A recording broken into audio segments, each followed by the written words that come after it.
आप देख रहे हैं STV लद्दाख आवाज घर घर की। मोहम्मद हनीफा साहब। शुक्रिया सर, आपने मुझे बोलने का मौका दिया।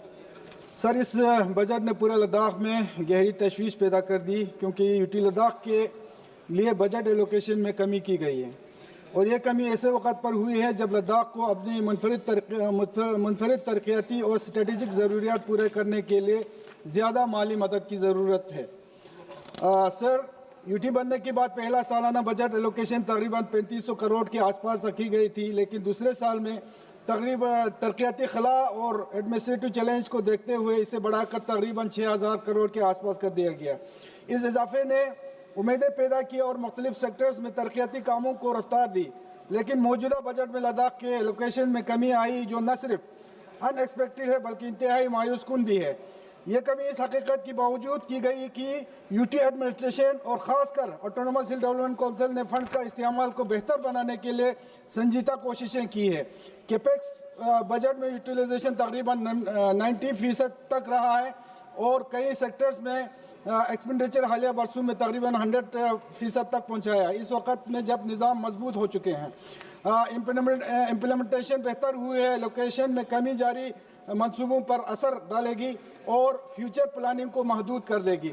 सर, लद्दाख में बेरोजगारी का मसला पिछले कई सालों से गंभीर मसला बने हुए हैं, लेकिन पिछले बार जब MHA ने लद्दाख के जो रिप्रेजेंटेटिव के साथ बातचीत में वहाँ के रिजर्वेशन का मसला बहुत अच्छी तरीके से हल किया गया और डोमिसाइल का भी मसला हल हुआ था, लेकिन अब तक जो रिक्रूटमेंट का सिलसिला जिस तरीके से शुरू होना चाहता उस तरीके से शुरू नहीं हो पा रहा है। वैकेंट पोस्ट बहुत खाली पड़े हैं। इनके हिसाब से बजट एलोकेशन करने की ज़रूरत है। मेरे आपके ज़रिए दरख्वास्त है कि सभी गेजेटेड और नॉन गेजेटेड पोस्ट के लिए बहाली जल्द अज जल्द शुरू करके इसे टाइम बाउंड मैनर में पूरा किया जाए।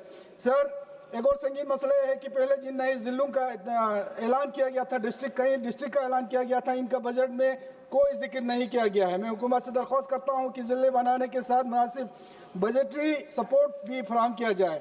ऑनरेबल सर, एग्रीकल्चर और हॉर्टिकल्चर लद्दाख के रूरल इकोनॉमी के बैकबोन है, और लद्दाख के कई इलाकों में हॉर्टिकल्चर की बेपनाह पोटेंशियल मौजूद है।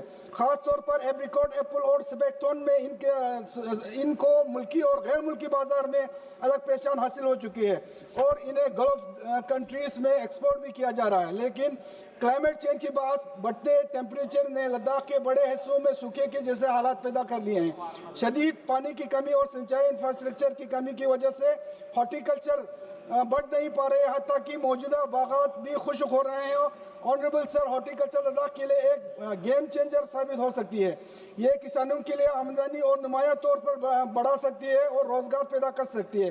ख़ास तौर पर नौजवानों में एक मजबूत हॉर्टिकल्चर सेक्टर जवानों और ख़वातीन के लिए सस्टेनेबल आमदनी पैदा कर सकते हैं। इस मकसद के लिए लद्दाख को फौरी तौर पर ड्राउट अफेक्टेड एरिया में बड़े सिंचाई प्रोजेक्ट के लिए फाइनेंशियल सपोर्ट ज़रूरत है, जिनमें बड़े पैमाने पर कनाल्स और सोलर लिफ्ट इरिगेशन प्रोजेक्ट शामिल हैं। सर, अब मैं आपके ध्यान एजुकेशन सेक्टर की तरफ लाना चाहूँगा। यूटी बनने से पहले लद्दाख के सरकारी स्कूल जेके बोस के साथ एफिलेटेड थे।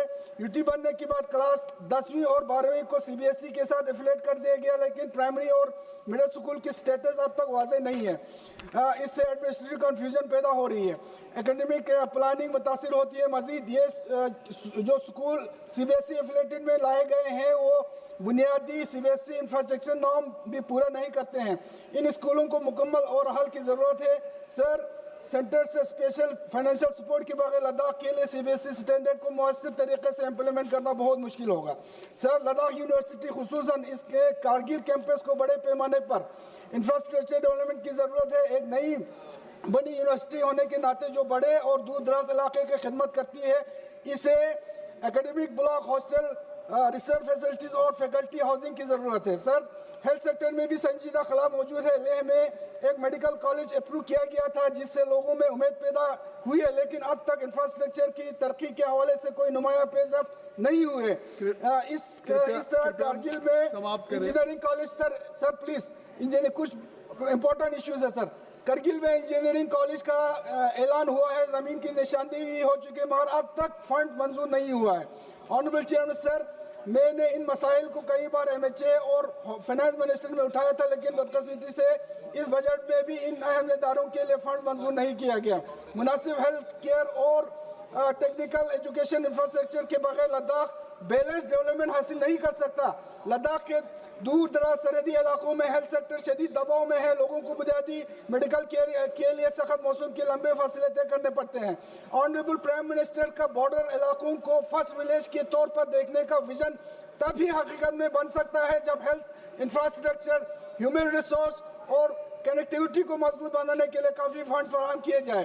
سر، ٹورزم سیکٹر کا بھی پورا پوٹینشیل ابھی تک مکمل استعمال نہیں ہوا ہے، خاص طور پر کرگل میں ایڈونچر ٹورزم، ونٹر ٹورزم کی بڑی پوٹینشیل ہے موجود ہے۔ زوجیلا ٹنل کے اگلے 1-2 سال میں کھلنے کا توقع ہے سر، جس سے ونٹر ٹورزم تیزی سے بڑھے گا۔ اس کے لیے تیاری ابھی سے شروع کرنی ہوگی۔ سنو skiing, ice hockey, skating, ice اور دیگر ونٹر سپورٹ جن میں سے کئی اولمپک ڈسپلن ہیں، لداخ میں بہترین امکانات رکھتے ہیں، مگر مناسب ٹریک، ٹریننگ فیسلٹیز اور انفراسٹرکچر کی کمی کے اگر مناسب فنڈنگ فراہم کی جائے تو لداخ ایک ونٹر سپورٹ ڈیسٹینیشن بن سکتا ہے جو مقامی نوجوانوں کے لیے اکنامک اور امپلائمنٹ اپورچونٹی پیدا کرے گا۔ اس لیے فنڈز، فوکس بجٹری ایلوکیشن اور لانگ ٹرم پلاننگ کی ضرورت ہے سر۔ بہت دھنیواد، شکریہ سر۔